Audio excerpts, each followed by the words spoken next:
Hello everyone. So now in this video we will discuss about the scapular anastomosis. So what is scapular anastomosis? It is actually a collateral circulation in the region of your upper limb or in the region of your scapula. So how this anastomosis is formed? It is between two upper limb arteries, that is subclavian artery, this, and second is your axillary artery. Okay, so the first segment of subclavian artery and the third segment of axillary arteries are involved in the scapular anastomosis. And another anastomosis also included in scapular anastomosis only, that is acromial anastomosis, that we will also see in this video. Okay, so this is your dorsal surface of scapula, and this is your subclavian artery, the uh, beginning of your subclavian artery, the first segment, and the ending of your axillary artery, and this is the brachial artery, the continuation of axillary artery. Okay, so let's begin with the branches which are involved in the scapular anastomosis. So first, you know that from the first segment, we have thyrocervical trunk branch. So this is your thyrocervical trunk. Okay, so thyrocervical trunk has two terminal branches. First one is your ascending cervical artery and inferior thyroid artery. Okay, and there are two branches. There are two branches more from here. So only we need transverse cervical artery. So this is your transverse cervical artery. So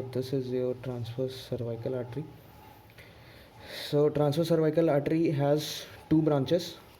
One is your superficial branch, which is not involved in the scapular anastomosis.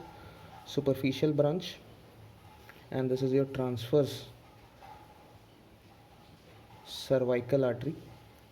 Okay, so this is your deep branch. Okay, so this deep branch actually goes from your from the medial border of your scapula, from the dorsal side. So this is your deep branch, and this just goes to the medial border and at the dorsal surface. So here it grips actually branches like this and here. Okay, so like this. So this is your deep branch of scapular artery. Okay, so this is your deep branch, and this deep branch is also called as dorsal scapular artery. Okay, remember this, dorsal scapular artery. So three arteries are actually involved in scapular anastomosis. So this is the first artery which is involved, and another branch again, it arises from your thyrocervical trunk only. It is your suprascapular artery. Okay, so this suprascapular artery actually goes from your scapular spine. This is your scapular spine, and this just goes on the dorsal surface and supplies these two muscles, and supraspinatus and infraspinatus. So it goes here and does anastomosis with the dorsal scapular artery in the region here. Okay, so branches like here, it will do the anastomosis. So this is the second branch. So what is the name? It is suprascapular. Okay, so these are the branches from the subclavian artery which is involved. And now the third branch which is involved in the scapular anastomosis is from the third segment of your axillary artery. We have discussed in our axillary artery video. So from here, what is the name of the branch? The name of the branch is subscapular artery. Okay, you know that subscapular artery goes from your inferior border of your scapula. Topography of this.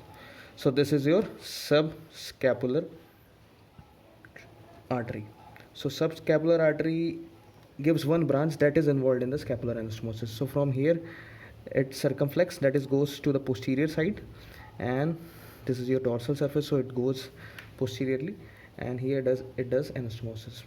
So now this branch is your circumflex scapular artery.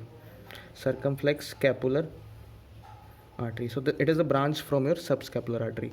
So subscapular artery further continues as thoracodorsal artery. So this is your thoracodorsal artery.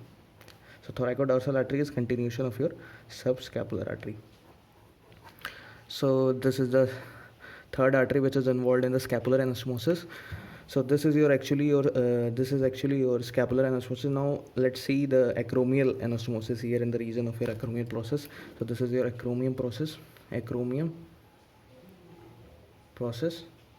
So from the second segment, you know that there is an artery called as thoracoacromial artery. It gives four branches, four sub branches, and is your clavicular, pectoral, and deltoid. So the acromial branch, it is your acromial branch goes here. Okay, so here it does anastomosis in the acromion region. So it is your acromial branch from your thoracoacromial artery. So second segment is also involved in scapular anastomosis. Okay, so acromion process from acromion branch, and one acromion branch comes from your suprascapular artery. So it is also acromion branch. Okay, and the third branch comes from your posterior circumflex artery. So it is your posterior circumflex artery, and this is your anterior circumflex artery. These are the branches from the third segment of your axillary artery. Okay, so from here the acromion branch comes and it goes in the region of your acromion.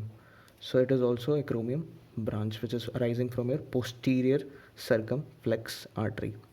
So this was actually your scapular anastomosis in the easy way you can learn this, and it's also important in the collateral circulation in the upper limb between the two arteries, superficial subclavian and the axillary artery.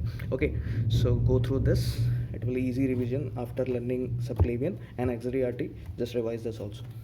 Thank you.